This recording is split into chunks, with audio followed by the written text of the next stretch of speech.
What's going on, spectators? Thanks for joining us for the first episode of Spec Tales Season 2. I am Jake, the beardless wonder host, along with our co-host, Jesús, the bearded blunder. Welcome to Season 2, Jesús. Yeah, a lot of blunders going on, but I think overall the beard is in full Season 2 mode right now in all its glory. I'm not one to give up spoilers, but we may have just spoke to somebody who outbearded you, but that might be for another episode. Well, I'm not going to say they outbearded me. I'm going to say they outbearded me. Okay. You wanted it. You got it, Jake. This is okay. I'm nothing now. Nothing. That's right, folks. Not this episode, but stay tuned because here pretty soon, Jesús will be outbearded. For all of you out there who are first-time listeners to Spec Tales, thank you for joining us. Normally, we don't just exclusively talk about beards, but that is a very common thread.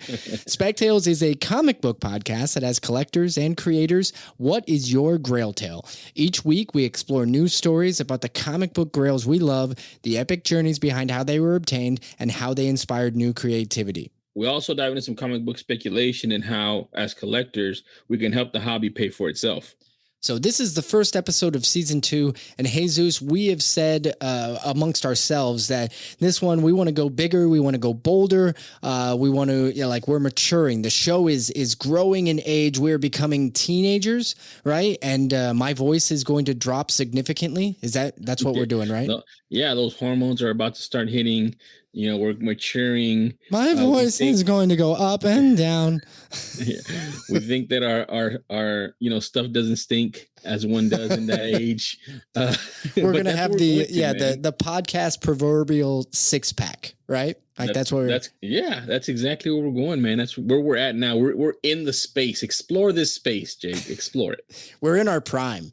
Nobody can take us down. This season, we had to kick this season off with a bigger and bolder guest than we have ever had before. So we needed to go with somebody that was barbaric. No, well, sort of. We decided to invite Barbaric creator Michael Moreci on the show. So he is our very first guest. It was an off-the-wall, crazy conversation that really was a little all over the place. Yeah, we try to do our best with these, but we also, recognize the importance of the people we have on, and sometimes it just gets away from us. So exactly, the conversation was it was really, really good, and sometimes you just can't steer that conversation away from an interesting topic. So we really just let this one meander and go on its way. And Michael himself was so generous with his time. He is a very busy guy, and he was actually on parenting duty the same night that we recorded this episode. So he was a little bit back and forth, and he really was short on time. So we actually did not, for the first time ever, we did not have enough time to go over our speculation segment. But Jesús, we couldn't just go a whole week without, skipping the segment, right? Yeah, that's right. So what we're going to do is we're going to ask you guys to go to our Patreon and pay $10.99 for this one. What? Oh, no, I'm sorry. I'm just joking. Stop it. Everybody just their eyes glazed over. No, we're not going to make you pay for speculation. We're going to give it to you now. Since we weren't able to record it with Michael, we are going to give you our speculation that we had already picked out for this episode, but we're going to give it to you now at the beginning of the episode. So you're getting a little bit of a bonus right now. I don't know if it's a bonus, if it's what you already expected, but it's a bonus in the beginning, right? Yeah. I mean, if you take it out from the back and put it at the front, it's a bonus. Yeah, I think that's how it works. Is that like a... No, I won't say it. Never mind. Hey, Zeus, why don't you lead us off with your speculation for this episode? All right, man. So this speculation was very relevant at the time of the recording. It's still relevant, but apparently Tomb Raider, the rights to the film were given up by the original or whoever had it. I forgot who. I think it was Lionsgate, if I'm not mistaken. Somebody... They let it lapse, and then it went into a all-out bidding war. Somebody won it. I forgot who it was, but they won it, and they won it with obviously a bunch of money. So they're gonna have plans for Tomb Raider. And Tomb Raider as a movie hasn't come out since our comic boom. I think the last one was in 2018.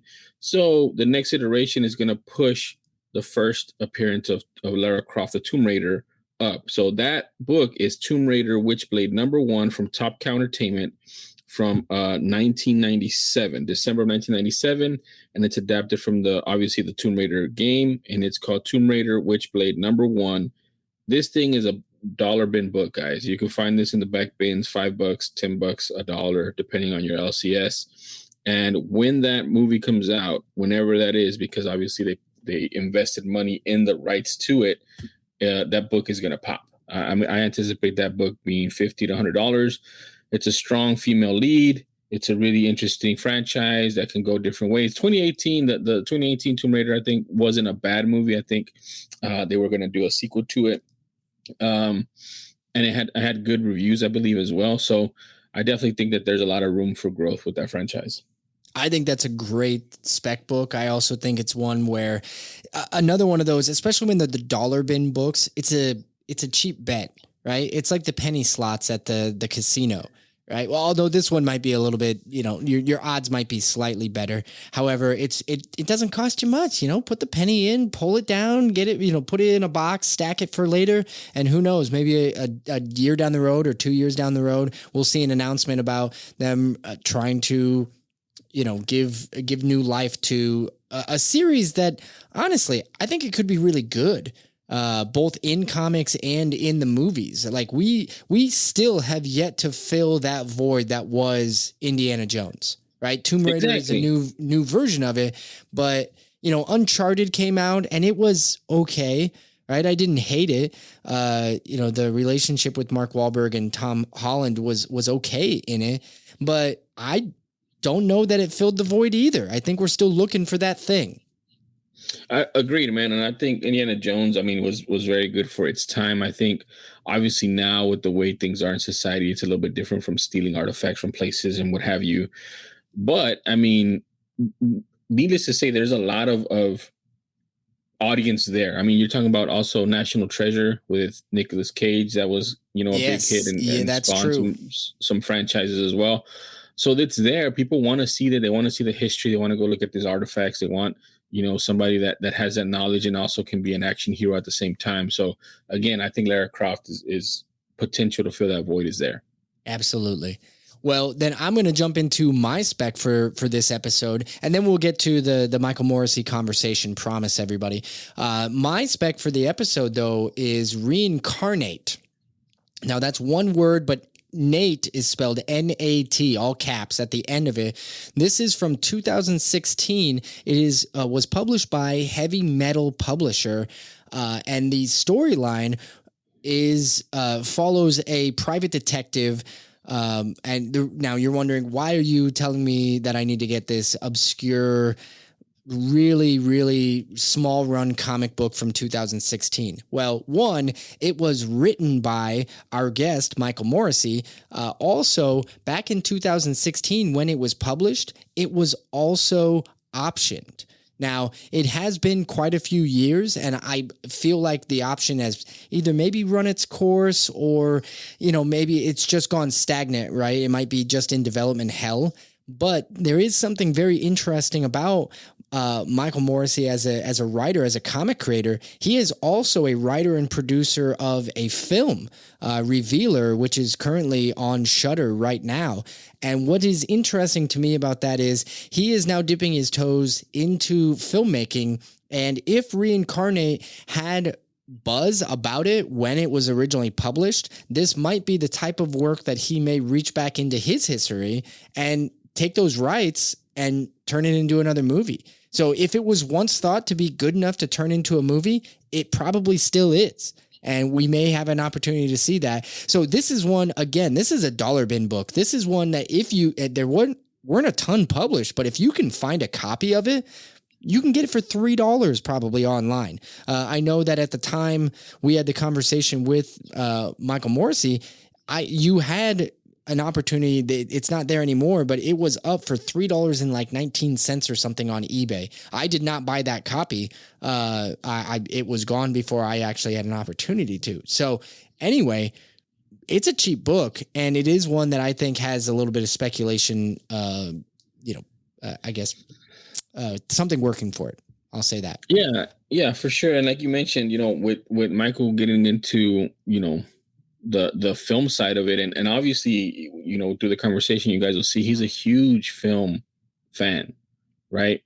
I mean, these older things that he's done, especially that one that you mentioned, have a lot of potential for them to be adapted. So that's a great one, man. Awesome. Okay, yeah, so that is going to do it for speculation on this episode, and we just need to get to the actual conversation itself. I know everybody is here to talk about Barbaric. They want us to talk to Michael about it, so let's just do it. So throw on your Cleveland, Miami, or Los Angeles hat, and let's not mince words about goats. This is episode 54. This is a conspiracy. That's what this is. Just begging to course its way through your veins. Let's just for a moment speculate, shall we? You're into comic books, aren't you? I'm a nerd. But you do like comic books. Comic books aren't just for sad nerds anymore. Do you think we need one more? Strange things are afoot at the Circle K. Do you think we need one more? Objection, calls for speculation, move to strike. This is a bad idea. This is a bad idea. All right, we'll get one more. Spec Tales, a comic book podcast with Jake and Jesus.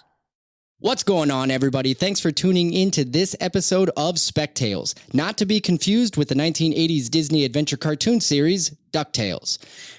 This week, Jesus and I are joined by a man with many writing works and accolades under his belt, but possibly none more important than his efforts to breathe life back into the age-old barbarian turn of phrase, by the witch's rotted tit. Of course, I'm talking about acclaimed author, screenwriter, and comic genius, Michael Moreci. Michael, thank you for joining us. Oh, thank you. It's great to be here. Thanks for that was a hell of an intro. Thanks. Yeah, I mean, we had to do it right, man. I'm wearing the Chicago Bulls hat, like the Michael Jordan intro. That's what we're trying to do for you, Michael Moreci. You deserve it. Thank you for writing Barbaric, man. We're really enjoying it. So we're glad to have you on.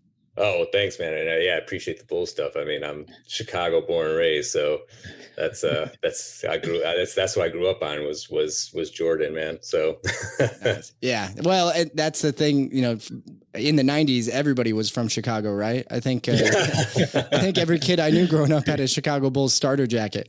Yeah. It's crazy, because you don't even see that now. Like, for as big as the Warriors are, for example, like I feel like you see Warriors fans sprinkled out nationally, but like I don't see kids like rocking like Warriors stuff like all over the place, like the way you went, and you're right, you went anywhere and it was just Bulls. Yep. Like they dominated. It didn't matter. No team. Michael Jordan, the brand became as common as McDonald's, right? Like just seeing it on the street was the same thing. Seeing a Bulls jacket, which at the time was the equivalent of Michael Jordan, basically. Yeah. You just saw it everywhere. Yeah. Go ahead, Jesus. I was just gonna say, I'm a Houston born and raised guy. I'm 36 years old, and I love the Bulls, man. Like, I'm a Rockets fan. We won the championship in the 90s when Jordan, one year Jordan was there, 1 year Jordan wasn't. I mean, we beat Jordan, so I mean, I'm okay with that. But I'm still a Jordan fan. So from all the way down south here in Houston, it was crazy. And you're right, we don't see that. We don't see, what's his name, Steph Curry. We don't see LeBron jerseys everywhere. We don't see. It's not the same. No, it's not. It's just not. I don't know that any athlete. I don't know any owner. The NBA is a weird league. There's just like this. There's this. It's such a weird, because it's such a small sport. Teams are so small and players are such big personalities.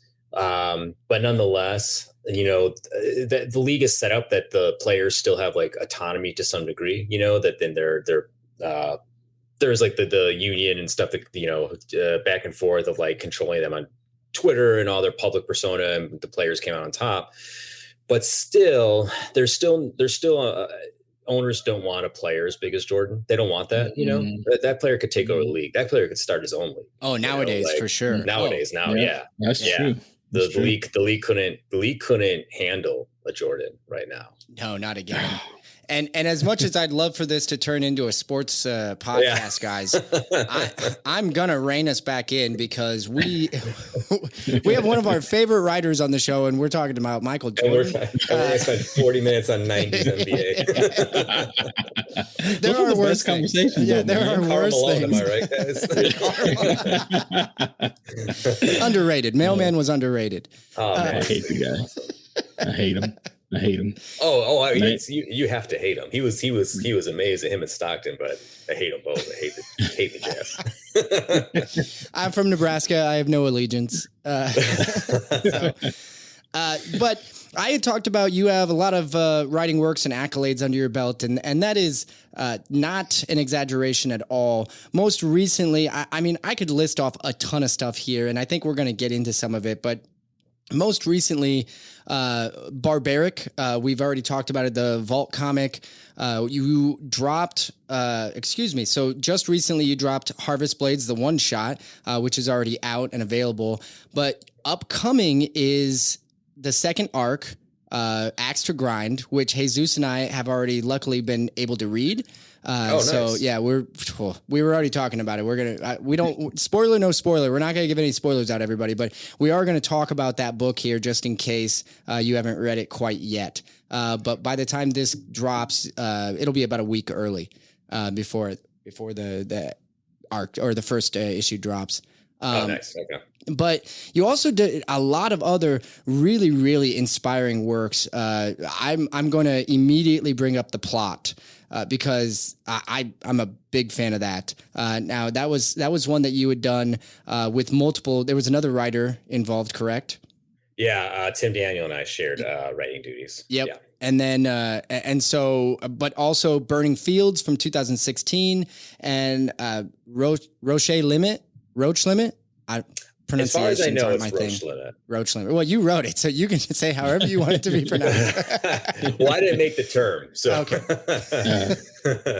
Gotcha. So, and I know I'm not doing your entire history justice, but I wanted to get into also you do a lot more than just comic book writing because you've done a couple of space opera novels, right? So Black Star Renegades and We Are Mayhem, which I wish I have not read yet. They are on a list, but both like Star Wars inspired space operas, like that's crazy. Yeah, because I mean, I discovered you obviously through Barbaric, and I'm immediately I've been consumed with your bloody horror stuff, and so I'm like, oh, this guy's got a sci-fi side. Okay. Yeah, sort of. I mean, yeah, I do because there's Roach Limit. So there's that in comics, and then there's the Black Star Renegade stuff, and I do write for Star Wars. So I do. It's kind of weird. I mean, I always try to think about, and I don't know why, I don't spend too much time thinking about like defining my career, because there's some guys who are just like the guys or women or whomever, they're just this person and they do this thing, they do superhero or they do horror or whatever. And I think I'm mostly defined by horror and Barbaric, at least at this point, because Barbaric has taken on this robust life that I never could have anticipated. But I don't know. I just like to do a lot of stuff. If there's people who inspire me most, at least in, it's hard to think of it comics, but I look at like film. It's like guys like Ridley Scott or like Steven Soderbergh, who just do a little bit of everything, especially Ridley Scott. He's done horror, whatever he wants to do, really. Does whatever. He does whatever. Historical drama, gangster movies, sci-fi, horror, drama, anything. Ridley Scott has done everything and everything. And he's amazing. He's one of the greatest of all time. So I'm not comparing myself to him in terms of like, how good or skill, but in terms of like that appetite to be like, I'm interested in this now. This is what I'm going to do. And then I'm going to do this. And he's gone away from sci-fi. He'll come back and he'll go and he'll come back. And, he dips in and out. But like, I've always been more interested in writers and directors and creators of every sort who like have that more robust appetite rather than like just going back and doing the same thing. I just creatively can't myself. I just can't do that. Well, that brings up something that I read is that you're a big fan of Kurt Vonnegut. I am. Yeah, I'm a huge fan. A good fan. Yep. And I am as well. I think I've read Slaughterhouse-Five 10 times in my lifetime already. And I have the graphic novel version of it. Did you see that? That came out last year. Yeah, you know what? I've always meant to get it and I never did. It's a fun adaptation. Yeah. The thing that for me, I always really loved. So I've read it. I have listened to I've done it too many times. I've listened to the audiobook. At one point, Ethan Hawke did an audiobook read of it. And really? It was incredible. I can still hear it in my head, and now I can't find it anywhere. I can't find the recording of it. I've gone to Audible. I've gone everywhere online, and there's proof that it exists, but I can't find the download. But Ethan Hawke he flat out killed it. Like it was huge amazing. Ethan Hawke fan. I love Ethan Hawke. Yeah, man, I'm gonna go on a search for that because he's perfect. Yeah, such a literary guy. Great. Very, very intelligent guy, very great actor, great writer. It was amazing though, because he was almost more visual. Like I know that sounds funny, but his words and the way he said things, like they were almost more visual to me than when I read that graphic novel. And I thoroughly enjoyed the graphic novel because I've always wanted to see it depicted in a movie. And I know they did a version of they did a movie, they tried, but I wouldn't recommend it. However, I read the graphic novel, and Ethan Hawke's words still stick in my head. So for what it's see if you can find that. Well, it's a testament to the power of his performances. You know, like he's just such a great performer. He's such a great actor. He's such a great has such a great literary sensibility that I can. Not only is he perfect for that kind of thing, but he's a perfect fit for Slaughterhouse-Five and for Vonnegut in general. Like I'm certain that he's a huge fan. I'm certain he gets it. So his ability to bring that to life, I'm sure, is hard to beat. I can't imagine anyone do it better. Yeah, I know at one point they were going to try to do another version of it. They were going to try to Hollywoodize it and make it into a movie. But I honestly don't know. It's one of those movies where you're like, is it possible? It's one of those books where you're like, could it be done? Maybe you'd need some super visionary working on it.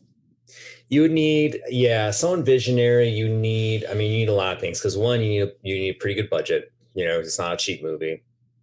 And the problem with that, when you get a larger budget, you get more interference from, studio and producers and stuff like that, who will surely determine that it won't be the thing that it needs to be.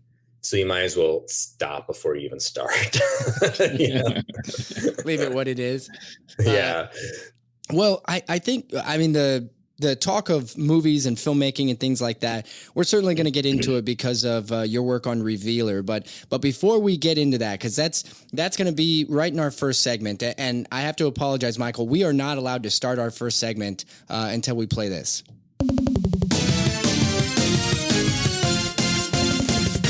Recent pickups. Okay, now we're allowed to start that conversation. Okay. So for the recent pickup segment, Jesus and I are kind of coming at this together a little bit because we've both recently watched Revealer, and then we've also recently read Axe to Grind, or issue number 1 of Axe to Grind. So him and I have been geeking out over both of those things. So before we talk about and geek out on you, and we'll try not to get any on your shirt, is there something that you've recently read or recently picked up that you want to talk about? Yeah. Well, I just got a arrival at my house. Part of it came today, and part of this week came in batches. So July, twice a year. Actually, I got 2 pretty good pickups. That we'll cross into both film and comics. Oh, nice. So July, and I believe it's November. The Criterion has their 50% off sale at Barnes and Noble. Oh, yes, they do. Yeah. So I usually go pretty wild. Although I feel like I'm starting to slow down because there's not a lot that I don't have. Want that I have at this point. I remember. So this was years and years ago. That I was tabling at C2E2, and I haven't tabled anywhere in years, but I haven't been I'm in Chicago, but I just haven't tabled at C2E2 in a while. I remember somebody who was a reader who really liked my work came and gave me a bag that was a stack, just a bag that was filled with Criterion movies. It was just the most generous thing. He was just like, I love your work. I have all these Criterions. Here you go. And it was amazing. It was all stuff I didn't have. It was some of it was rare stuff. And I knew right off the bat, I was thumbing through it. I was like, dude, these are worth these are the out of print. You know, these are worth a lot of money. Some of these are worth like $150 or $200. And he's like, that's fine. I was like, all right. So I did my due diligence, to be honest, you know. But yeah, so I got what I get. I got Raging Bull on 4K, Nice. which is going to be incredible. I haven't watched the 4K yet. I got Flight of the Phoenix, the James Stewart war thriller. Yes. And Devil in a Blue Dress, also on 4K. So I got those three. Yeah, that just came out. Well, the Devil in Blue Dress and Raging Bull just came out. They were the July releases for Criterion, and 4K, both of them. So they're going to be pretty pristine. I'm very excited to watch both. I picked up also this month Out of Sight, one of my favorite movies, speaking of Soderbergh, on 4K, and it was just beautiful, just a beautiful transfer. Nice. I love that they started going into the 4K stuff. Now I have a lot of Criterion stuff, but it's older. Most of it's still DVD. I have a few of their Blu-ray. But the thing is when they do a film, when they decide to release something, the effort that goes into it is so phenomenal that it makes it like, even though the DVDs are still like, all the special features and everything that goes into the transfers is wonderful. So like, my favorite is still Seven Samurai, and I don't believe they've done that in 4K yet, have they? No, the 4K, I think this is only like their third or fourth month of releases. I'm sure they'll get to that. They have to. I think it was like the second movie they ever released on DVD or something like that. I think it is. I think it's at least in the first 5, because they have, and I have it in my basement, but they have, the spine has the number. Yes. And I'm pretty sure it was number 2. Wouldn't it have been funny if it had been number 8? That would have been weird. Nice. Okay. Nice. Would that, does that round out your more? Oh, no. I also got the Conan, the Kurt Busiek omnibus, Kurt Busiek, Corey Nord, or Carrie Nord. Omnibus. First of all, I really love it. I've always wanted that. I missed it when I was on Dark Horse. I mean, it's massive. It's 1,000. I think it's 1,100 pages, if I'm not mistaken. It's funny though, man. I got it in the mail, and like, I don't work for Marvel, so I don't give a shit. But they use such shit paper. Oh, the Dark Horse is like, yay, and you can't see it, but like the Dark Horse, and I've seen it. I've held it in my hands. It's the same exact content and amount, but it's like probably 25% bigger because they're using better paper. Thicker, and Marvel's just like fucking tissue, man. It's like, these guys. Corners. You can just tell when a book is shit, and it's shit. I know it's. I don't think there's anything wrong with whether anybody works for Marvel. It just. Listen, this is just being judgmental of the paper, where it's like you get something in your hands and you're like, all right, this is substantial, or this isn't. All right. Like, you think it's cheap. And I've said that as well. Immediately evident. I'm still happy to get it. It's a masterful story. It's a masterful run that they had. And I'm worried because now Marvel's lost the Conan license to Titan, I guess. I think Titan, right? If I'm not mistaken. I don't know who got it. I thought it was the original publisher. Yeah. I think. But anyway, they lost it, so I'm like, oh man, all these hardcovers are going to go out of print again. So I'm trying to gobble them up. I got Cull, which I think is just. I don't think they lost Cull. I'm not sure, but I want to be careful because I love the original, the Roy Thomas Cull. So I got that a while back, and I just got my first Conan omnibus. I'll probably try to get a few more because who knows? Like, once they're out of print. Yep. If whoever gets it is not going to do omnibus or whatever, then they're just gone. And then those are Marvel omnibus. Once they're out of print, those things are crazy expensive. Yes. Oh, exactly. And I don't know who wouldn't want to do an omnibus if they were to have gotten the rights to it. So that it wouldn't make sense to me to not do it. It feels like it's printing money when it comes to that title, right? Oh yeah. That's where the bread and the butter is all that old stuff. I mean, like, I know they made their attempts with the Jason Aaron stuff, which was it was fine. But you go back to the Roy Thomas, the Busiek, like I don't know how you're ever going to get better. That's the classic stuff. And it's already out. Funcom acquired Conan the Barbarian in September of last year. Oh man, I don't even know what that is. Yeah. Well, because they acquired it's a Norway-based group that bought Cabinet Group, which owned. They're Norway, so they're like literally Vikings. The Norwegians got Conan back. They're getting everything barbarian. They're getting back. They're coming for you next, Michael. Oh man, well, if they got money. Well, speaking of barbarians, if it's cool with you, I think Jesus, I don't think we can hold ourselves back any longer. We have to talk. We have to talk about Barbaric. Yeah, let's do that, because we read Axe to Grind, and we discovered your work through Barbaric. That was the first thing that Jesus. That's right, I believe, right, for you. I don't want to speak out of turn for you. I think that was the first work. Yeah, I mean, for me, like you got on my radar through Barbaric, like front and center. Like, I'm sure I've probably read some of your other like Star Wars stuff or something, because I'm a big Star Wars fan as well. But just like to put you with something that's Barbaric for me, like that's what like I started. Right on. Yeah, awesome. And I know you're probably talking about Barbaric, watch your Twitter, watch everywhere. I mean, Barbaric is just it really hit the zeitgeist, right? Like, don't you feel like it's just hit this peak of something? Like, everybody is talking about this book, which is totally valid. It needs to be talked about. It's so everything is so well placed, and the storyline takes you where you'll get, and it'll be blood and everything everywhere, and then the axe will say something hilarious, and then it's back to the action, and the timing is just so thought out. And so I wanted to compliment you on that. But I guess maybe with the first question, it has to be about the axe.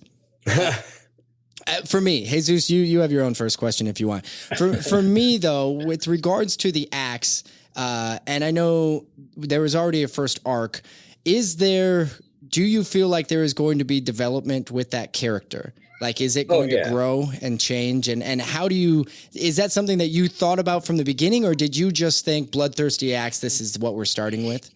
Oh, there was no mythology whatsoever. No, that's, Nate, Gooden, the artist, co-creator, and good buddy of mine. Like, we both had a kind of a self-imposed like edict that we're like, it's hard to say this, because it's not like, I don't want to say like we didn't take it seriously, because we took the work seriously, like that we want to do what we're doing well, but we didn't want to make it serious. So like, everything in fantasy is like huge and world building and deep histories. And we're like, no, we're not going to do any of that stuff. We're just going to shed all of that completely and just strip this down to like this bare bones, the way like Conan is, like the way Robert E. Howard did it. He had his map. He had like the Hyperion. I'm like what's that? No, I think you were right on. I was saying Hyperion, but I think that's a Greek god. Hyperion age. Yeah. Oh yeah. Okay. I think that's how you pronounce it. I'm probably every Robert E. Howard fan's going to hate me forever now, because I just butchered his world, but you know what I mean? But he had that, and he had a map, and he had like where things were, and like how Kull fit into it, and where Conan was, and the Viking land, or I'm sorry, the barbarian lands, and all this kind of stuff. Like, there was a world-ish, but not really, it wasn't like how like, like a Brandon Sanderson world is or whatever.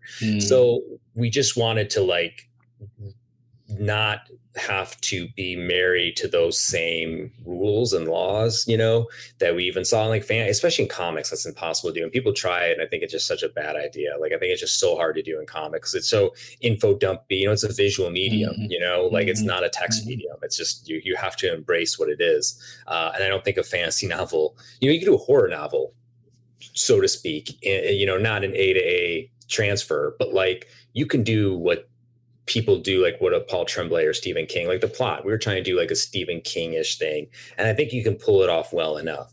You can't take what like Robert Jordan does in a fantasy novel and put it in a fantasy comic, because that is so much text and so much history. Dense.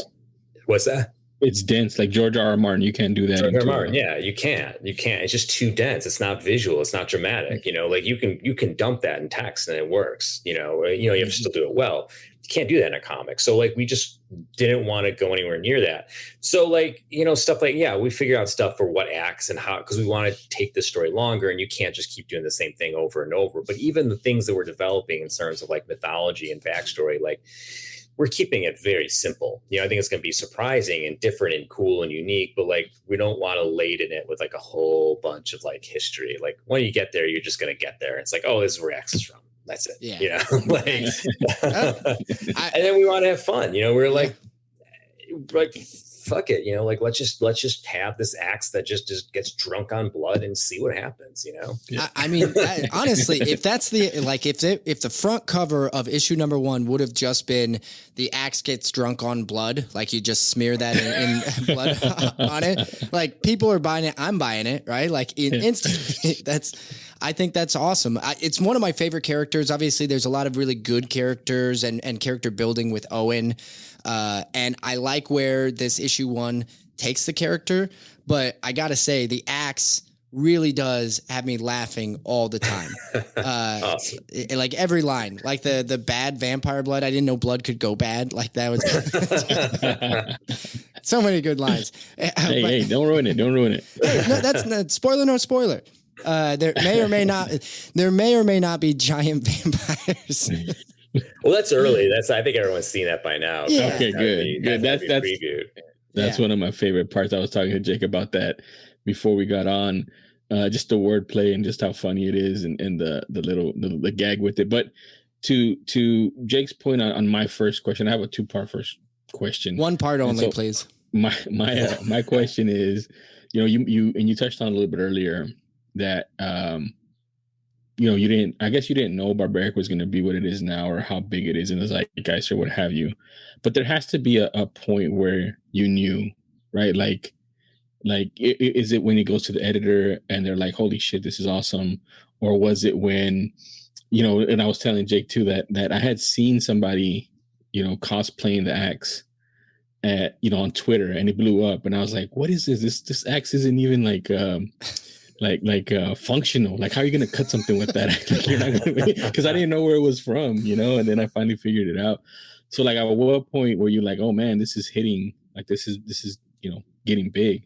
At what point did you find that out?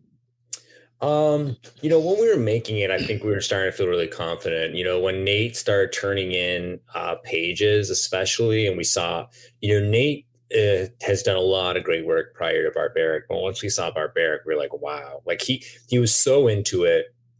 He was so thrilled with the idea. He loved it so much. Like, he put so much into it, and it shows. It continues to show. I think we're like, damn, this might be something cool. And especially with like Axe, we're like, this is something like, and that was something we want to start from the beginning. Like, we want to make something like thoroughly a comic that embraces all the visual stuff that we love. And what works in comics is iconography. Like what can we do that looks iconic and cool that people are gonna get tattooed and cosplay and, make an axe that looks like this thing. And we're like, once we saw it, we're like, oh man, this is better than we ever thought. I never thought it would be, kind of thought it would be where it is now and what it became to be. I'm thrilled, but like, yeah, I never guessed. I mean, but at the same time, I kind of get it. It kind of makes sense to me, because I feel like, Barbaric came out at a time, and it still goes out at a time where it's like, I feel like everything is we live in this weird conservative culture, like where it's like, it's hard. Everything is so like, especially in the mainstream, the big two, like they're trying to be earnestly good and do these kind of like, how do I say this? Like, they're trying to have good messages, but it feels so strict and it feels so, redundant. It just feels so like everything feels so conservative and so tight. And like, we just want to do something that's like nuts. That's just like a metal album.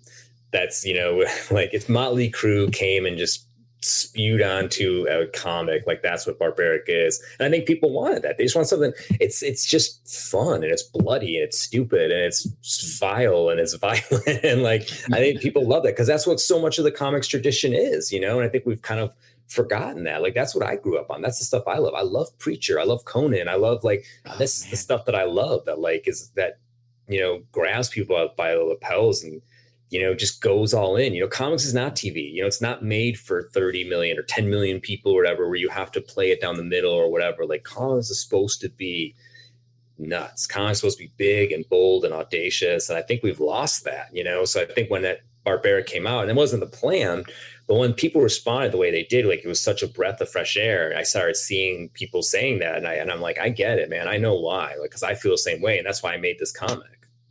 Man, you can just keep saying that. You can just keep talking, man. That's perfect.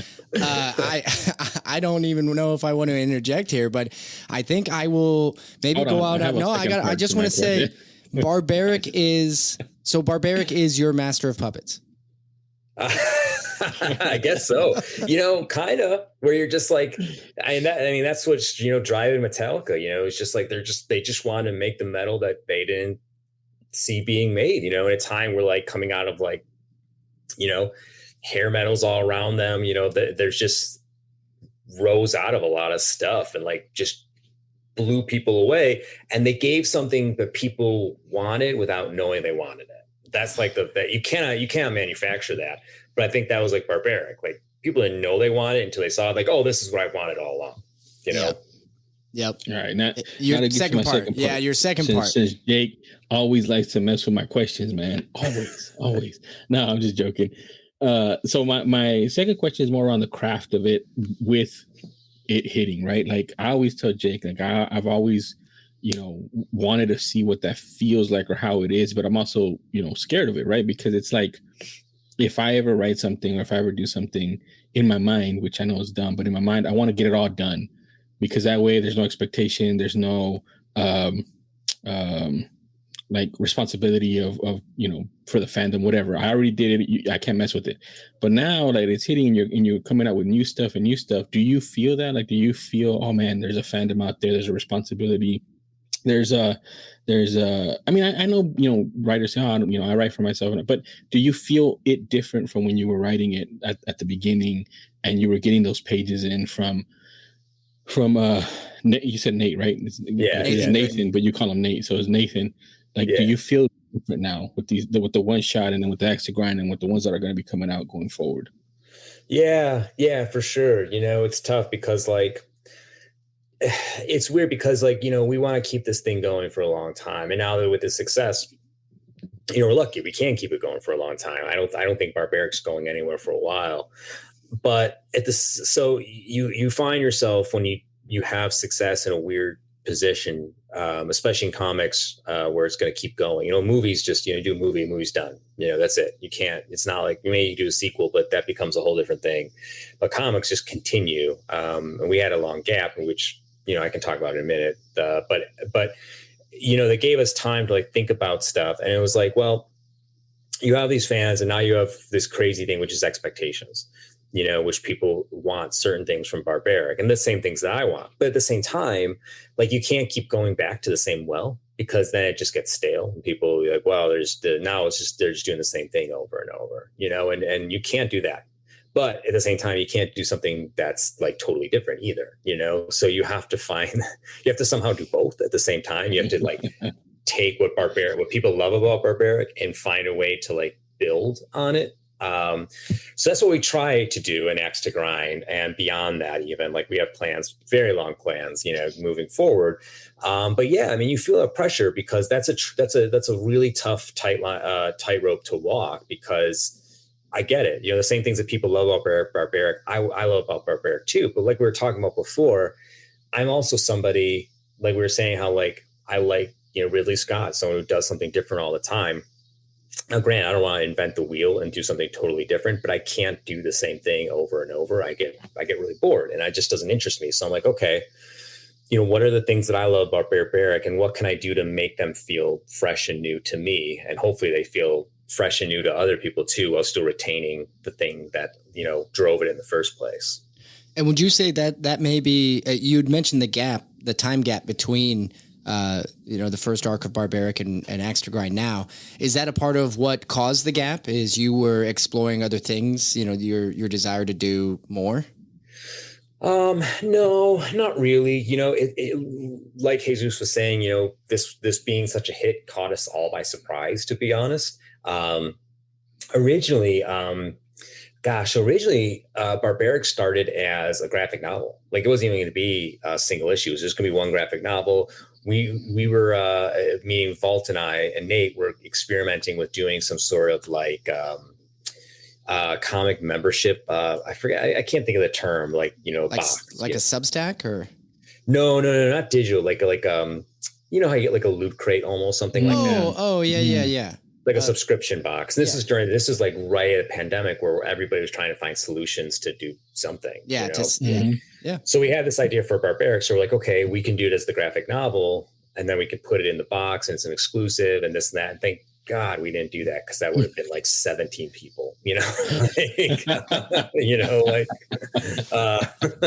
so, but I think, I turned in the original script was a graphic novel. It was like 90 pages or something like that. And that's actually when we knew how cool it was, Jesus, because like Adrian, the editor, read it and he was like, oh shit, wait a second, we got to put this in the direct market. We got to put this in comic form. And we broke it up, and I went and redid it so it broke into issues. But we never anticipated an ongoing series. We didn't know if we continue. And in the interim period, Nate, who's a full-time employee, he's a principal at Vault and a full-time employee. He does so much art. He does covers, he does series, and he was commissioned to do Rush with Cy Spurrier, like right at the tail end of finishing Barbaric.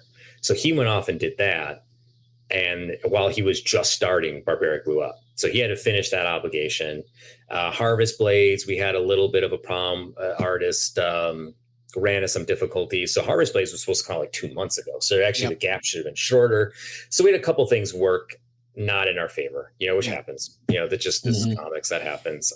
But, luckily now, I mean, I don't know if I'm spoiling anything, like Nate's going right into volume 3. Yeah. Volume 3. I'm writing 2 pieces at once. So I forget what's happening where. So he's going right into 3.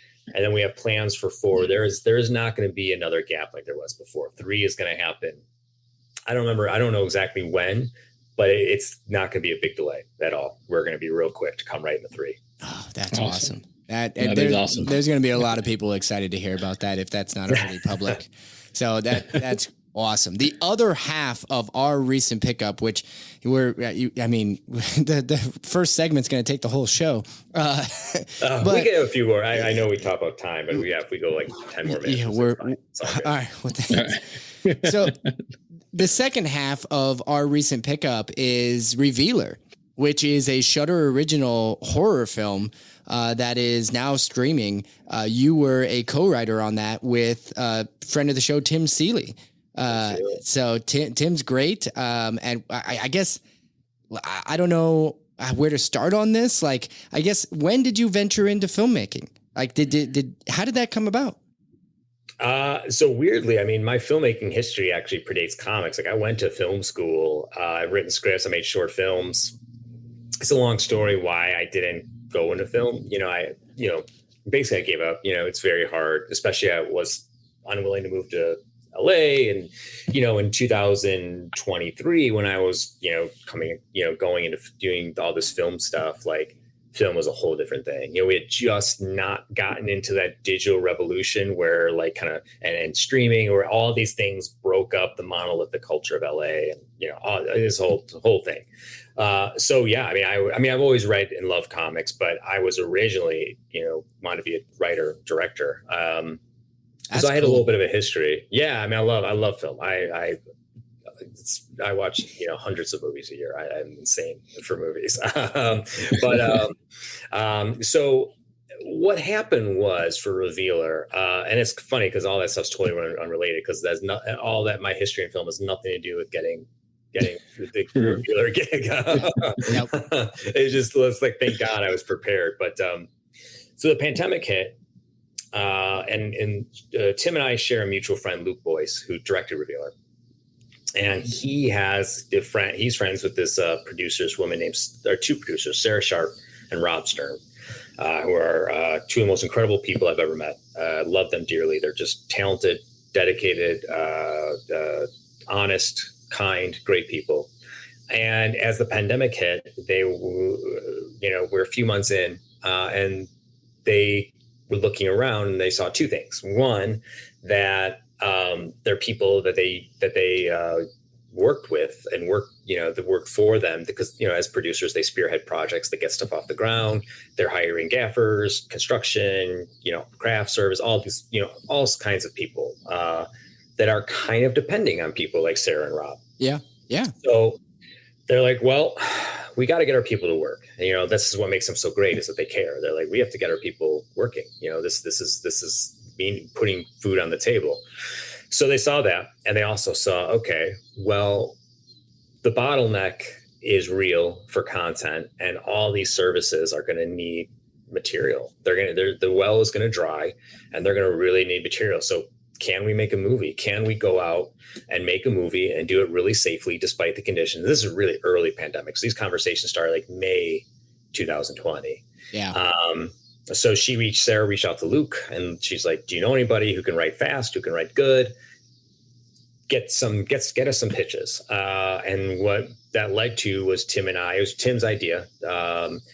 Revealer was born with him. No way. Yeah, right.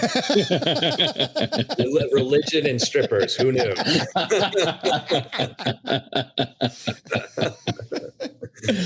Oh, man. I love that. Yeah. Yeah, if there's nothing that screams Sealy, it's like, and Chud references. It's like, yes, dude. That was so funny. If there's any moment that's more Sealy, I'd like to see it. A stripper making a Chud reference. I don't know. That's perfect. That's perfect. Oh, man. And Tim's one of my best friends, so I can say these. Well, you're both Chicago boys, right?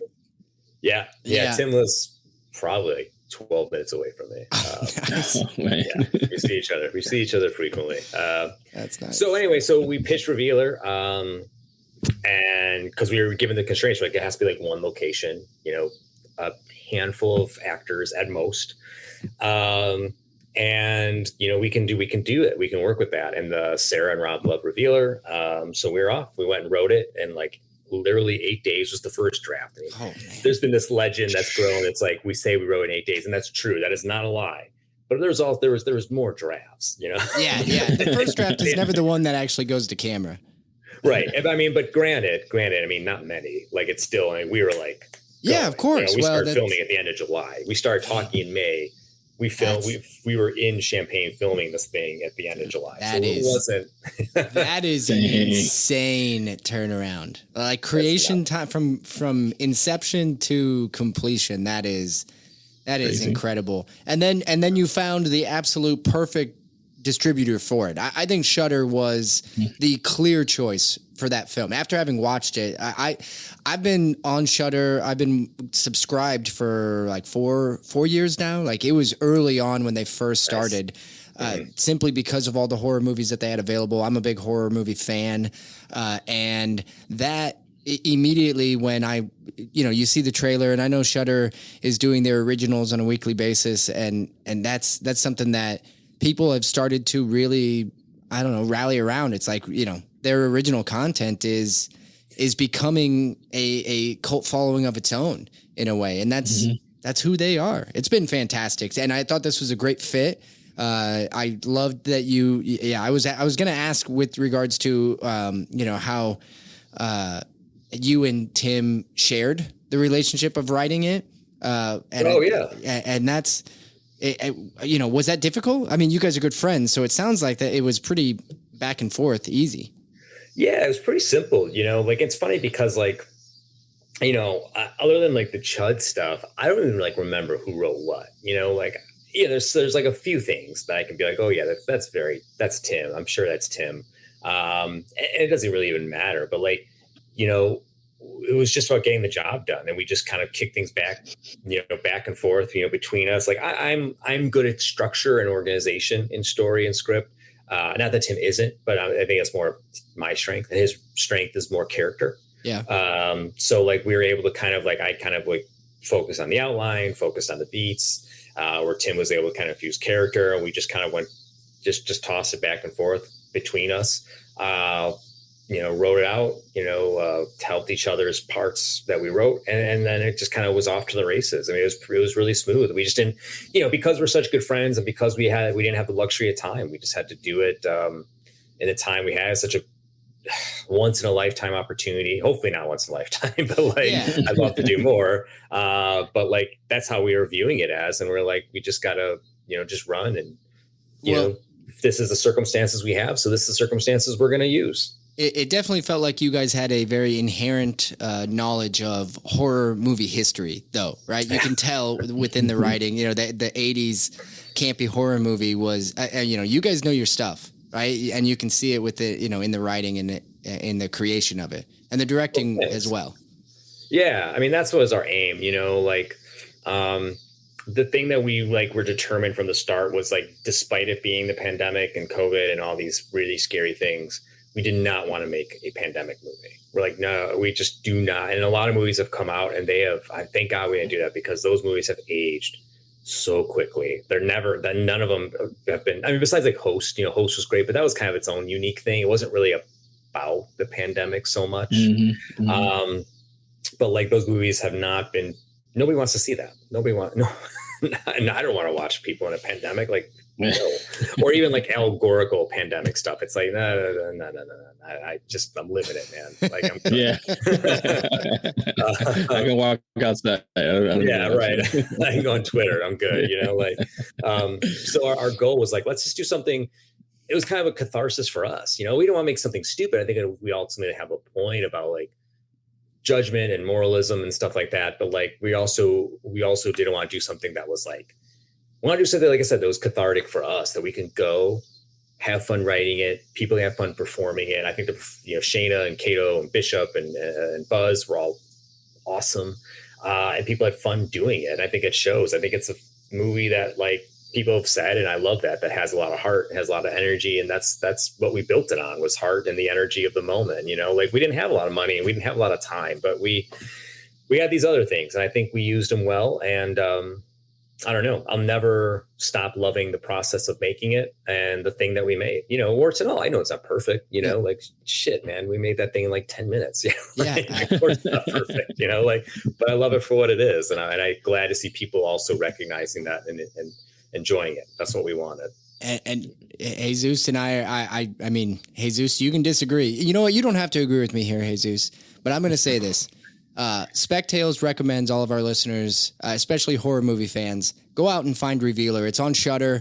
It's not hard to find. And it's, in our opinion, my opinion, Jesus, I'm not going to speak for you. It's well worth it.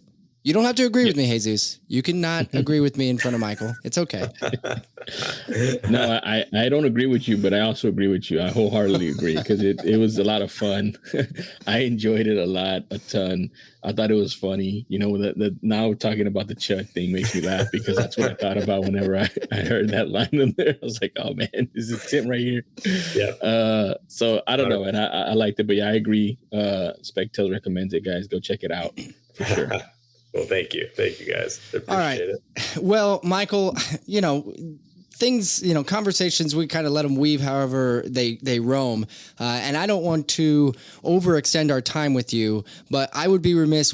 There's something that we have to do with you before we let you go, if that's all right. Let's do that for sure. That's our next segment. Grail Tale. Grail Tale. Grail Tale. Grail Tale. Grail Tale.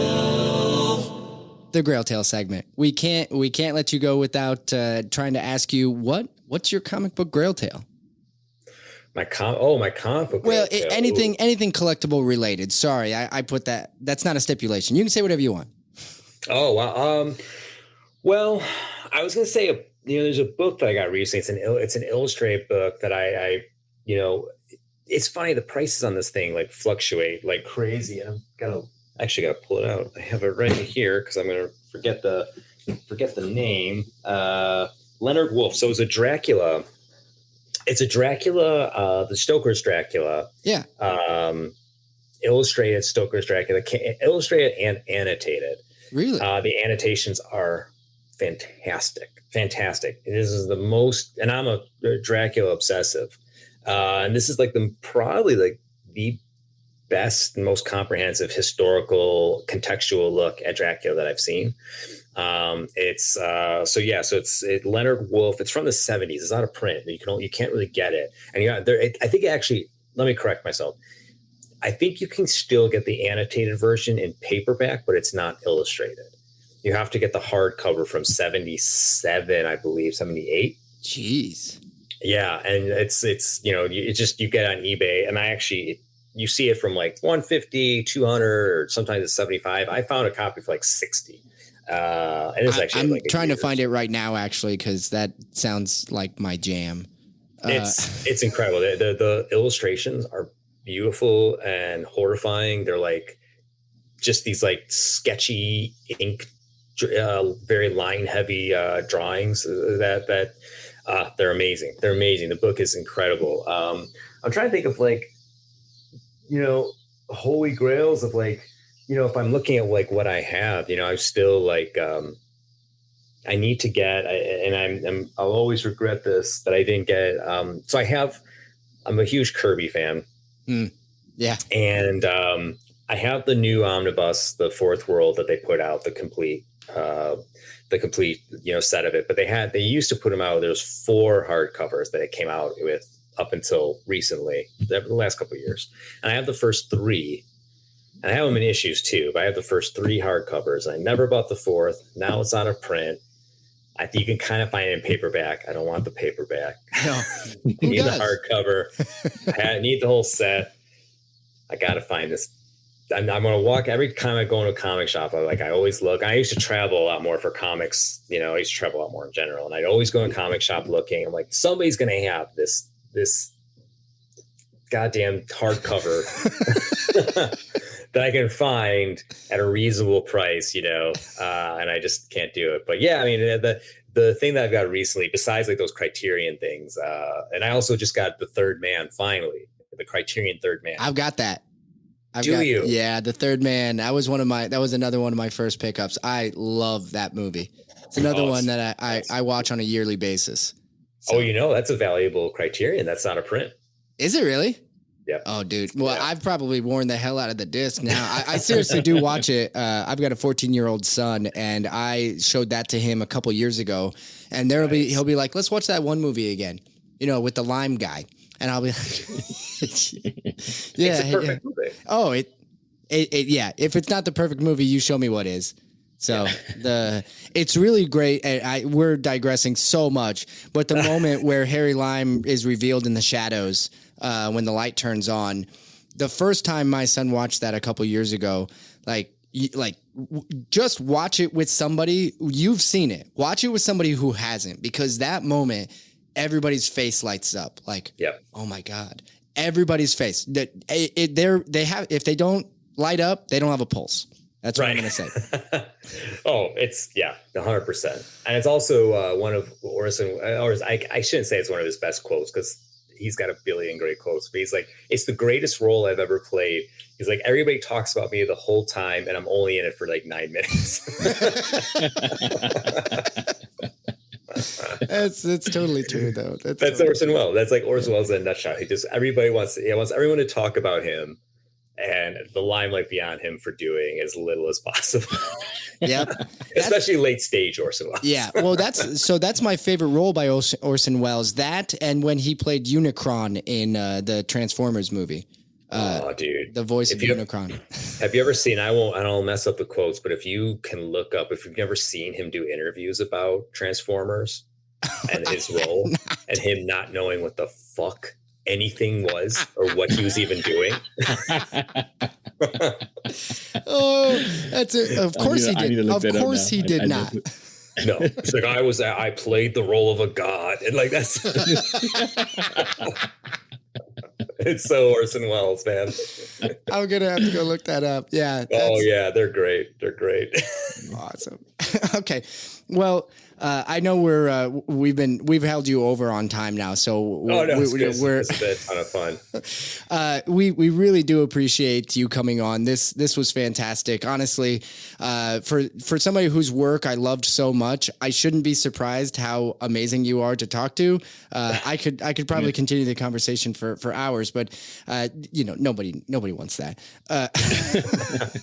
No, I would love to too. Honestly, this has been a lot of fun, and I regret having to attend to kids. No worries. No worries about that. We'll figure out another way to get you on again, to do it again. You keep writing stuff. We'll just have you on again and talk about it and brag about your stuff more. How about that?